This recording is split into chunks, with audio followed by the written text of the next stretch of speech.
शिवलिंग को अगर आप देखोगे ध्यान से तो शिवलिंग अपने आप में ब्रह्मांड का प्रतीक है। वो सिर्फ महादेव का प्रतीक नहीं है। बहुत सारे लोग शिवलिंग को एक उस शरीर के उस अंग से जोड़ने की कोशिश करते हैं। वो मूर्ख लोग हैं। क्योंकि कहीं न कहीं ऋषि मुनि नहीं चाहते थे कि भई हमारे आने वाली जनरेशन या फिर आने वाली जो मानव सभ्यता हो, कहीं न कहीं वो कन्फ्यूज़ हो। और मैं बात कर रहा हूँ वहाँ से हज़ारों साल पहले की। तो भैया बारिश अपने आप में देवता की तरह माना जाता है, लेकिन बारिश बाढ़ का रूप भी ले लेता है। ठीक है? क्योंकि बारिश का सही मात्रा में होना, पानी का सही मात्रा में होना बहुत ज़रूरी है। अगर पानी बिल्कुल नहीं होगा तो सूखा पड़ जाएगा। ठीक है? ठीक उसी तरीके से जीवन सिर्फ़ पैदा होना और कुछ समय तक अस्तित्व में रहना और ख़त्म होना नहीं है। ठीक है? आप पैदा होते हैं, उसके पीछे एक अलग प्रोसेस है, एक प्रक्रिया है। इस दुनिया में, इस ब्रह्मांड में हर चीज़ पैदा होती है, वो कुछ समय तक अस्तित्व में रहती है और कुछ समय बाद वो चीज़ ख़त्म हो जाती है। So there is a creation, there is existence. Mahadev, जय बजरंगबली। अगर आप ध्यान से सोचें और थोड़ा-सा समझने की कोशिश करें, तो आपको लगेगा कि हमारा जीवन एक बहुत ही ऐसी यात्रा पर निकला हुआ है, एक ऐसे असमंजस में उलझा है कि हमें बिना नाम के, हमें बिना आकार के कोई चीज़ समझ नहीं आती। हमें बिना शब्दों के किसी चीज़ का रेफ़रेंस या बिना शब्दों के किसी चीज़ की पहचान मिलती ही नहीं है। अगर आप ये समझने की कोशिश करें कि भई किसी चीज़ को हमें जानना है, हमें पहचानना है, या तो उसका अनुभव होना ज़रूरी है। अनुभव होने के बाद भी हमें शब्द चाहिए होते हैं उस अनुभव को बयान करने के लिए, या कहीं न कहीं हमें कोई आकार चाहिए होता है हर हर उस चीज़ को बयान करने के लिए जो कहीं न कहीं हमें अनुभव या हमें जिसके बारे में थोड़ी अनुभूति हुई है। अब समझने की कोशिश करते हैं कि क्या हर चीज़ के लिए शब्द होना ज़रूरी है? क्या हर चीज़ के लिए हमें किसी आकार का होना ज़रूरी है? अब आज का जो सवाल है वो इसी से संबंधित है कि भगवान की मूर्ति बनाना क्या ज़रूरी है, या फिर भगवान की मूर्ति बनने का आइडिया कैसे आया? यहाँ पे हम ये समझ सकते हैं कि अगर हम बात करें आज से हज़ारों साल पहले की, हमारे संत, ऋषि, मुनि, बड़े-बड़े जो ज्ञानी पुरुष हुआ करते थे, वो कैसे प्रकृति को समझते थे और कैसे उनकी शुरुआत हुई? कैसे उनकी शुरुआत हुई जीवन को एक सही दिशा देने की, ताकि आने वाली पीढ़ियां हजारों साल बाद तक भी उनका आशीर्वाद ले सके, या उनके बनाए हुए लिखे गए ग्रंथों के आधार पे कैसे अपने जीवन को या प्रकृति के साथ तालमेल मिला के, प्रकृति के साथ जुड़ के कैसे अपने जीवन को व्यतीत करें। अब एक चीज मुझे याद आती है, अगर हम ब्रह्मांड की शक्तियों को देखें, अगर मोटे तौर पे अगर आप चीजों को देखोगे तो हर चीज के अंदर तीन चीजें जरूर ऐड होती हैं। तीन उनके अंदर ऐसे विरोधाभास है, तीन ऐसे डायमेंशंस हैं जो हर चीज के साथ जुड़े हुए हैं। इस दुनिया में, इस ब्रह्मांड में हर चीज पैदा होती है, वो कुछ समय तक अस्तित्व में रहती है और कुछ समय बाद वो चीज खत्म हो जाती है। So there is a creation, there is existence and then ending. ठीक है? इन तीनों डायमेंशंस को, इन तीनों विरोधाभास को, या ब्रह्मांड के इन तीन अलग अलग पहलुओं को हमने भगवान का नाम दिया है, जिनको हम कहते हैं ब्रह्मा, विष्णु और महेश। ठीक है?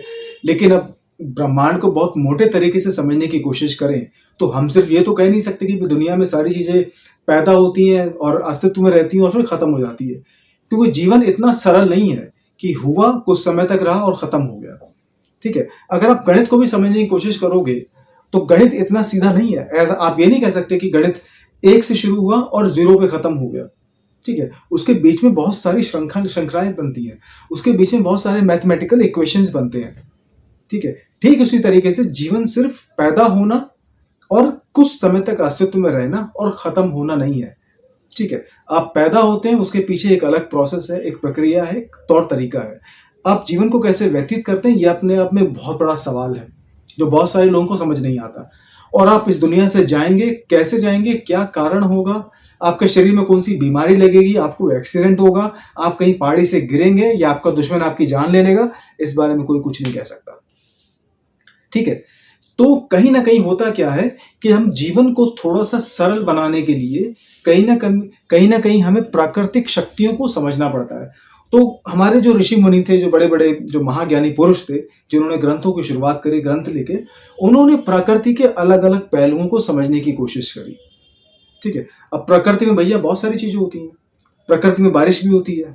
ठीक है? बारिश अगर बिल्कुल प्यार से रहे, अगर मतलब बहुत ही जिसकी रिक्वायरमेंट है, जितने पानी की जरूरत है, अगर उस हिसाब से बारिश होती है, तो भैया बारिश अपने आप में देवता की तरह माना जाता है, लेकिन बारिश बाढ़ का रूप भी ले लेता है। ठीक है, क्योंकि बारिश का सही मात्रा में होना, पानी का सही मात्रा में होना बहुत जरूरी है। अगर पानी बिल्कुल नहीं होगा तो सूखा पड़ जाएगा, अगर पानी ज्यादा होगा तो बाढ़ आ जाएगी, भाई सुनामी आ जाएगी। और पानी अगर बिल्कुल सही मात्रा में होगा तो हमारे खेत लहराते हैं, जीवन को सपोर्ट मिलता है, लोग उसको पीते भी हैं पानी को, जीव जंतु जो है पानी को पीते भी और अपने जीवन को व्यतीत कर रहे हैं। ठीक है, तो ऋषि मुनियों ने जल को एक राक्षस का रूप भी दिया है और जल को देवता का रूप भी दिया है। ठीक है, अब वो राक्षस का रूप ऐसा नहीं कि जल देवता अलग है और राक्षस देवता रूप उनका अलग है, नहीं, वो अलग अलग स्थितियों पर डिपेंड करता है। अब उसी तरह दूसरी तरह बात करते हैं अग्नि की, आग की। ठीक है, अगर हम आग की बात करें तो आग से हम लोग खाना भी बनाते हैं। ठीक है, आग से हम लोग हाथ देखते भी हैं सर्दियों के दौरान अपने आप को गर्म रखने के लिए। ठीक है, उसके अलावा अग्नि अगर बिल्कुल ही गायब हो जाए दुनिया से तो लाइट खत्म, क्योंकि जो रोशनी है सूर्य की वो भी कहीं ना कहीं अग्नि का ही रूप है। ठीक है, अगर अग्नि अगर बिल्कुल खत्म हो जाती तो अंधकार हो गया दुनिया में, संसार में। अगर बहुत ज्यादा हो जाएगी तो चीजें जल जाएंगी, भस्म हो जाएंगी। तो बिल्कुल सही मात्रा में अगर होती है तो फिर जीवन को ये सपोर्ट करती है। ठीक उसी तरीके से आप वायु ले सकते हैं। वायु अगर बिल्कुल खत्म है तो आपके बैलेंस नहीं बनेगा शरीर का, आप गिर जाओगे जहां खड़े हो। ठीक है, वायु अगर बहुत तेज है, अगर बर्दाश्त से बाहर है, तो वही फिर तूफान का रूप लेती है, अलग बड़ी बड़ी प्रलय आती है वायु की वजह से। तो प्रकृति में हर चीज का एक सही मात्रा में होना बहुत जरूरी है। लेकिन ऋषि मुनियों ने क्या करा, मूर्तियों का आकार इनको देना शुरू कर दिया, क्योंकि हमारे ऋषि मुनि ये नहीं चाहते थे कि आने वाली पीढ़ी, आने वाली जो जनरेशन है, कहीं ना कहीं वो कंफ्यूज हो और इस चीज की अलग अलग तरीके से पूजा करने लग जाए। तो उन्होंने हमारे तत्वों की प्राइमरी जो जो ब्रह्मांड के जो तत्व हैं उनको कहीं ना कहीं शक्ल देना शुरू कर दिया। अब अग्नि देवता अलग है, ठीक है, आपके वायु देवता अलग है, जल देवता अलग है, और उसका फिर आपका जो पृथ्वी के जो देवता हैं वो अलग है। जैसे पृथ्वी के देवता को जैसे गणेश का देवता भी कहा जाता है। ठीक है, धरती के जो देवता हैं उनको गणेश देवता भी कहा जाता है। तो ऋषि मुनियों ने अलग अलग प्रकृति के तत्वों को अलग अलग नाम देना शुरू करा। ठीक है, और ब्रह्मा विष्णु महेश जी के बारे में आपको पहले मैं बता चुका हूं।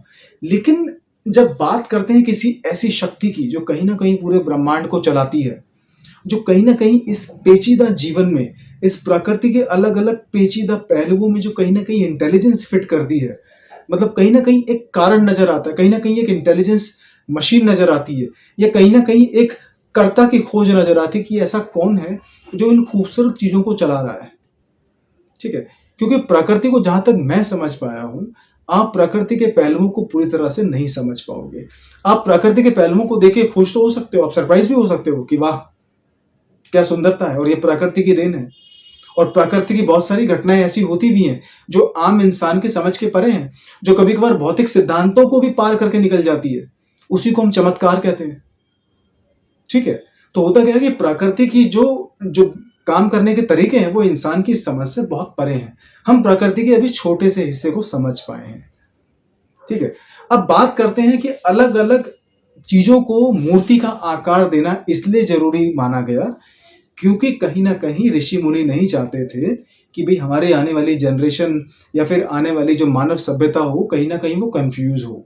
और मैं बात कर रहा हूं वहां से हजारों साल पहले की, जब अब चाहे ये सतयुग का समय हो, चाहे वो द्वापर का हो, चाहे त्रेता का हो, क्योंकि हर युग के अंदर बड़े बड़े ऋषि मुनि हमारे गुजरे हैं। लेकिन हर ऋषि मुनि ने, हर एक संत ने, हर एक महापुरुष ने हमारे ग्रंथों के अंदर कुछ ना कुछ योगदान दिया है। चाहे वो हमारे वेद व्यास हो, चाहे हमारे मनु स्मृति लिखने वाले मनु हो, ठीक है, और चाहे हमारे सप्तऋषि हो, चाहे कोई भी महापुरुष हो, सबने अपने अपने योगदान हमारे ग्रंथों में दिए हैं। लेकिन एक चीज का आकार, आपने कभी सुना है कि भोलेनाथ जी का जो शिवलिंग है उसका कोई आकार नहीं है। ठीक है, हम देखते हैं ना बिल्कुल ओवल शेप में एक जो टुकड़ा है धातु का, मतलब जो मिट्टी का जो टुकड़ा है, जो पृथ्वी का जो टुकड़ा है, जो धरती का टुकड़ा है, उसका कोई आकार नहीं है। ठीक है, और आप लोगों ने कहानी भी सुनी होगी भाई, किसी व्यक्ति से कहा गया था कि परमात्मा को आप जरा मूर्ति में तब्दील करके दिखाइए, परमात्मा की मूर्ति बना के दिखाइए। तो कुछ नहीं करा, खाली एक ओवल शेप में एक मट्टी का टुकड़ा बना दिया, एक पत्थर का टुकड़ा खड़ा कर दिया, और वो शिवलिंग के रूप में जाना जाता है। उसका शिवलिंग का शेप इसलिए ऐसे है, शिवलिंग का कोई कोना नहीं है।